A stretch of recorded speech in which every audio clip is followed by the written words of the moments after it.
Hello students, good morning and welcome back to the session.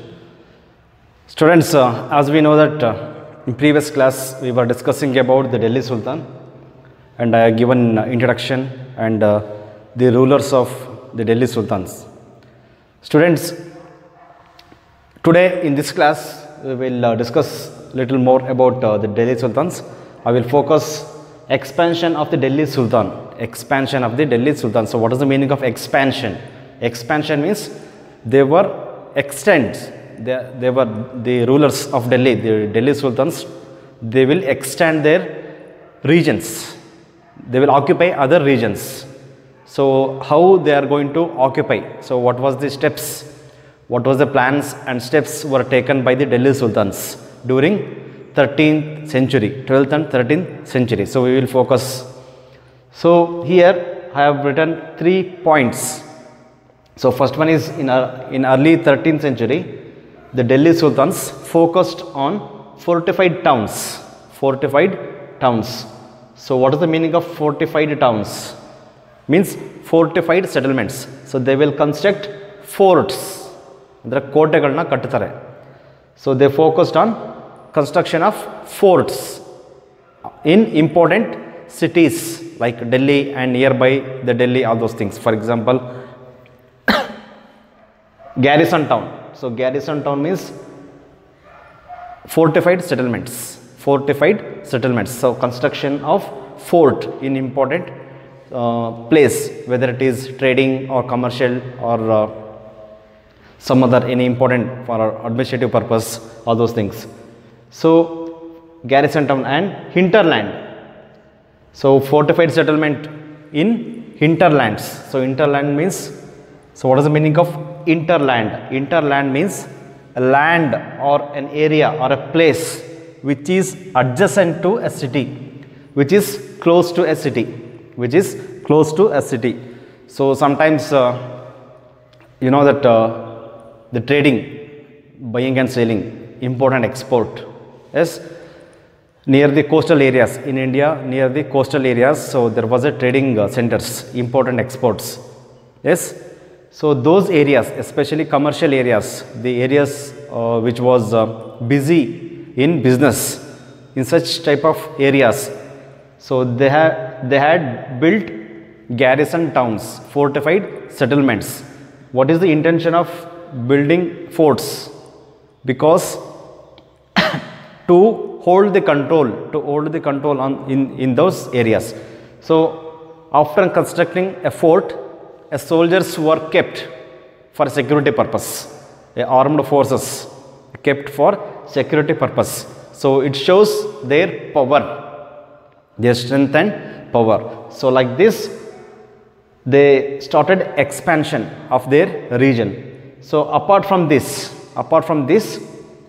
internal frontiers. So second step, what they had taken, it was internal frontier. So what is the meaning of internal frontier? So internal frontier means, so frontier means a border area, a border area.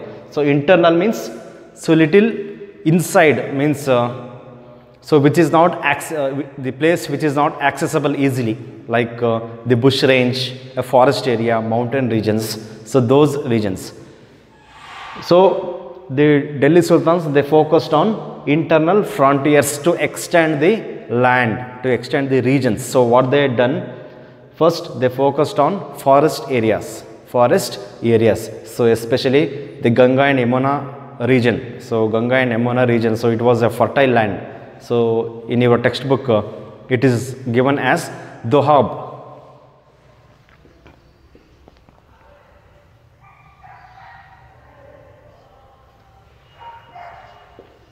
So Doab means a fertile land between two rivers. Doab means a fertile land between two rivers. So Ganga and Yamuna regions. So not only Ganga and Yamuna regions, so almost you know that the North India is busy in Himalayan rivers. So wherever the rivers will flow from the Himalaya, so those regions were occupied by the Delhi Sultans because to give importance for agriculture purpose. to support agriculture. Yes, so I will come to the point. Internal frontiers means so occupying the forest areas and clearing the forest and giving opportunity for peasants or farmers to support agriculture. So what they done? First, they chased the pastoralists and hunters and gatherers. So usually the tribes, the nomads and hunters and gatherers, they used to stay in forest area. Yes. So wherever they settled in forest area, so they chased out the Delhi Sultans. They chased and they made those lands as agricultural land. Those lands were given to the peasants and farmers to give support to the agriculture. So like this, they started expansion. Next is military expedition. So what is the meaning of military expedition? So military expedition means invade to other regions. So declaring war towards other. So just hold on, students, I will explain this in detail.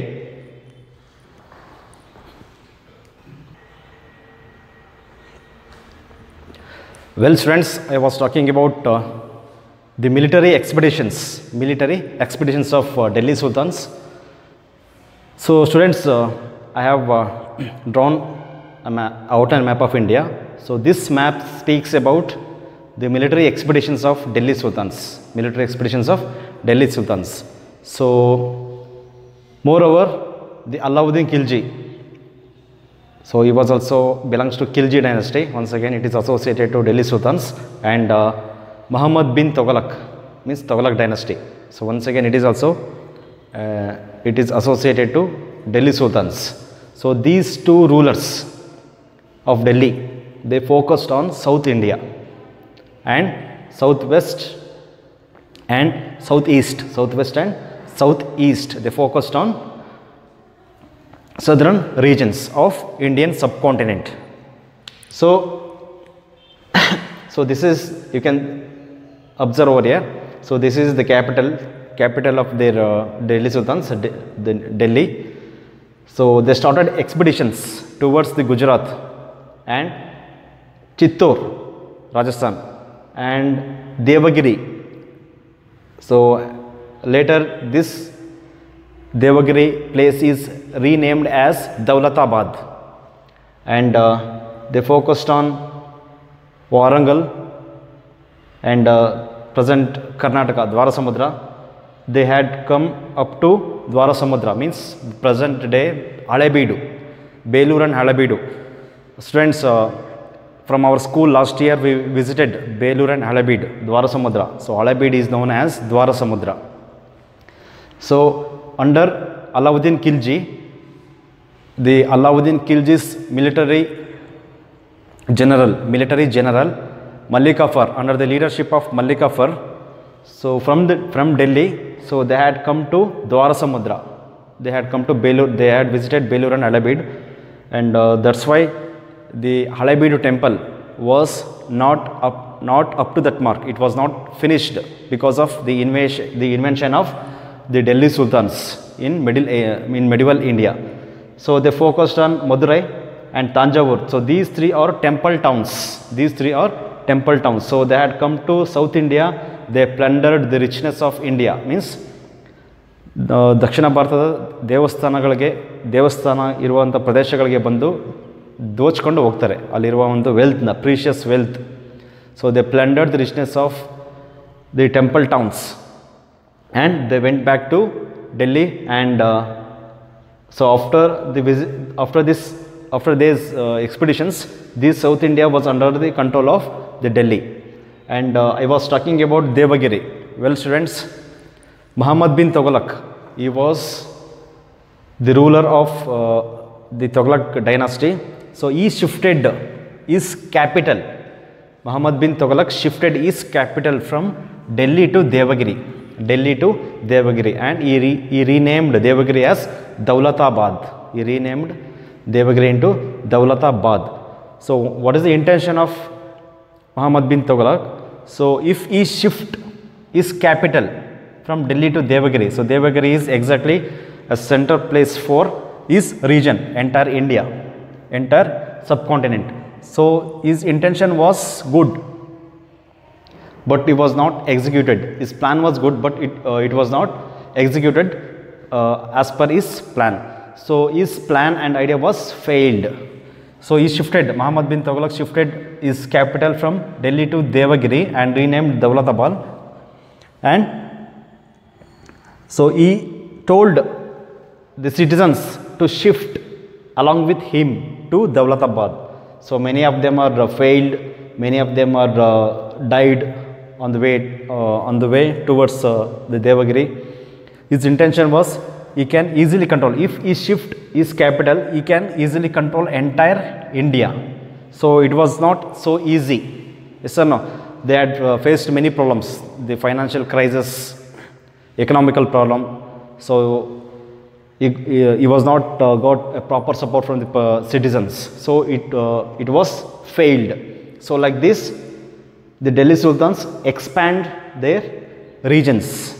Like this, they were expansion of the Delhi Sultans. They expanded their region from Delhi to the South India and southwest and southeast of India. Just hold on, students, we will go further.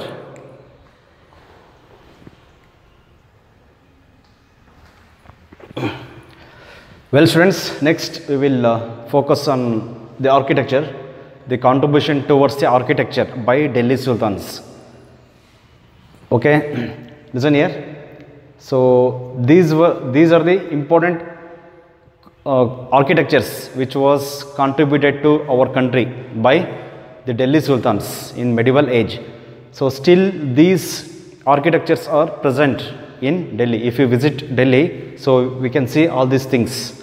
So almost these are all the mosques, means masjid, where they used to offer prayer to God Allah. And the Qutub Minar is one of the important contribution by Delhi Sultans to India. So Quwat al-Islam, so these are the name of the masjids or mosque, Quwat al-Islam and Begumpuri Mosque, Maut Ki Masjid and Mosque of Jamali Kamali. So these are the important mosques which were developed by the Delhi Sultans, as well as the Khilji dynasty, Tughlaq dynasty, the Lodi dynasty, Sayyid dynasty. So together they had developed, but change in times, change in duration. And Qutub Minar, so I told you in the last class, so it was built by Iltutmish. The foundation was led by Qutub Minar. So Qutubuddin Aibak. The foundation was done by Qutubuddin Aibak. So unfortunately he was died when construction was going on, and it was completed by Iltutmish, slave of Qutubuddin Aibak. And it has 5 stories. It has 5 stairs. And the last and final story was added by Firoz Shah Tughlaq. Firoz Shah Tughlaq. So Qutub Minar had 5 stories. You can see in video or in picture. So it has 5 stairs. Andre 5 hantagaliದೆ. 5 hantagaliದೆ. ಅದರಲ್ಲಿ 5ನೇ ಹಂತ ಲಾಸ್ಟ್ನೇದು ಅದು ತೊಗಲಕ್ ಡೈನಾಸ್ಟಿನಲ್ಲಿ ಫಿರೋಜ್ ಶಾ ತೊಗಲಕ್ ಅಂತ ಒಬ್ರು ಇರ್ತಾರೆ, ಅವರು ಅದನ್ನು add ಮಾಡಿದ್ದು. So it was added by the Firoz Shah Tughlaq.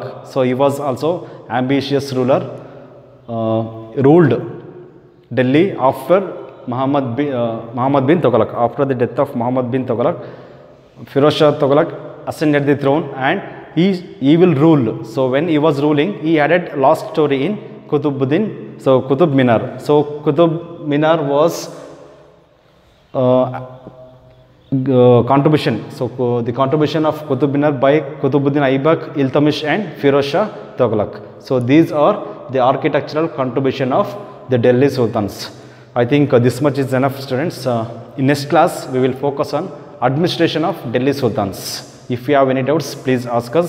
Just read the lesson. If you have any doubts, please contact us. And this class for grade 7 and 9. grade 7 and 9. Don't be confusion. Thank you.